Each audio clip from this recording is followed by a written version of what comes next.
नमस्कार। आज हम बात कर रहे हैं अर्जुन की वंदना और विभूति जिज्ञासा से जुड़े कुछ श्लोकों पर। हम देखेंगे कि कैसे अर्जुन पहले भगवान कृष्ण की स्तुति करते हैं, उनकी महिमा गाते हैं और फिर उनके दिव्य स्वरूप को और गहराई से जानने की इच्छा रखते हैं। इन श्लोकों में ना एक बड़ा मोड़ आता है। जो स्रोत हमारे पास हैं वो बताते हैं कि अर्जुन अब भगवान कृष्ण को सिर्फ दोस्त या सारथी नहीं समझ रहे हैं। नहीं, अब वो उन्हें परम सत्य मान चुके हैं। वो उन्हें परब्रह्म कह रहे हैं, परम सत्य, परम धाम, यानी सबसे ऊंचा आश्रय, और सनातन पुरुष भी, मतलब जो हमेशा से है, हमेशा रहेगा। ये सिर्फ शब्द नहीं है, ये बहुत गहरी दार्शनिक स्वीकृति है।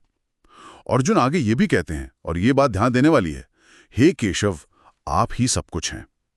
वो कहते हैं कि आपके बारे में तो सारे ऋषि जैसे नारद, असित, देवल, व्यास सब यही कहते आए हैं, और अब आप खुद भी मुझसे वही कह रहे हैं।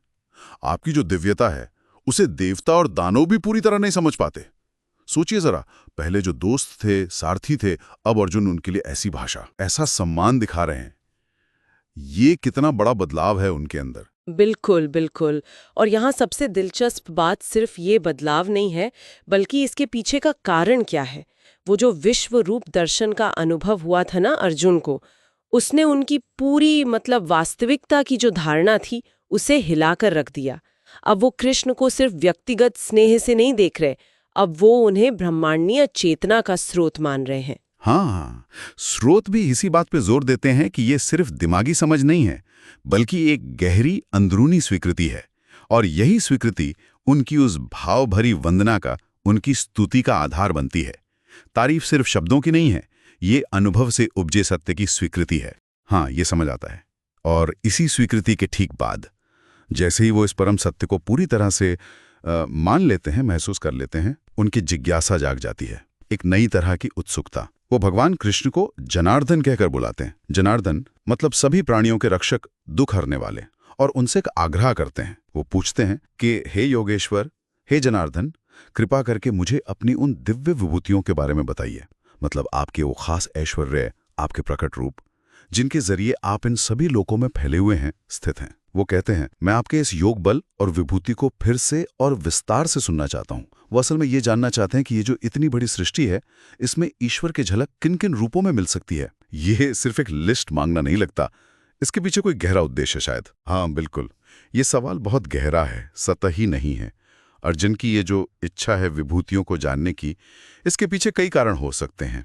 एक तो जैसा आपने कहा भी कि अनंत को, निराकार ब्रह्म को समझना बहुत कठिन होता है। तो ये विभूतियां, यानी जो खास प्रकट रूप हैं, वो उस अनंत को समझने के लिए कुछ सीमित, पहचाने जा सकने वाले, क्या कहते हैं, माध्यम बन जाते हैं।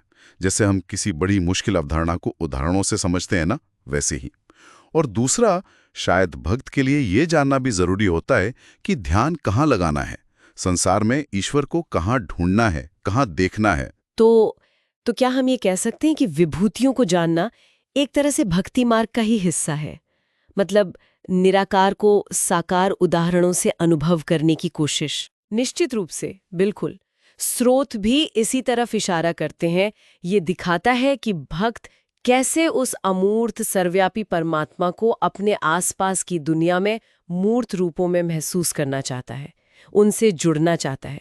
ये ज्ञान सिर्फ जानकारी जमा करने के लिए नहीं है, बल्कि अनुभव करने के लिए है, एक संबंध बनाने के लिए है। अर्जुन शायद सृष्टि के हर अद्भुत पहलू में कृष्ण की उपस्थिति को महसूस करने का एक रास्ता खोज रहे हैं। अच्छा, तो इन श्लोकों का, यानी श्लोक 12 से 18 तक का सार ये निकलता है कि अर्जुन पहले पूरी तरह से भगवान की सर्वोच्चता को स्वीकार करते हैं, उनकी महिमा गाते हैं, और फिर उस दिव्यता को अपने आसपास की दुनिया में पहचानने के लिए, उससे कनेक्ट करने के लिए उनके प्रगट रूपों यानी विभूतियों को जानना चाहते हैं। स्वीकृति से जिज्ञासा तक की एक स्वाभाविक यात्रा है। बिल्कुल सही, स्वीकृति से जिज्ञासा। और अर्जुन का ये प्रश्न हमें एक महत्वपूर्ण विचार बिंदु पर भी लाता है। अगर दिव्यता, जैसा कि शास्त्र कहते हैं, हर जगह है, कण कण में है, तो फिर सवाल ये उठता है कि हम अपने रोजमर्रा के जीवन में, अपनी आम दुनिया में, उन साधारण चीजों में उस दिव्यता को कैसे पहचानें, सक्रिय रूप से कैसे देखें। विभूतियों का ज्ञान शायद इसी पहचान का एक तरह का नक्शा है। ये सोचने वाली बात है कि आज के समय में प्रकृति में, कला में या आपसी मानवीय रिश्तों में, विज्ञान की नई खोजों में कहाँ-कहाँ हम उस परम तत्व की एक झलक देख सकते हैं। शायद इस पर सोचना, विचार करना अपने आप में एक साधना हो सकती है।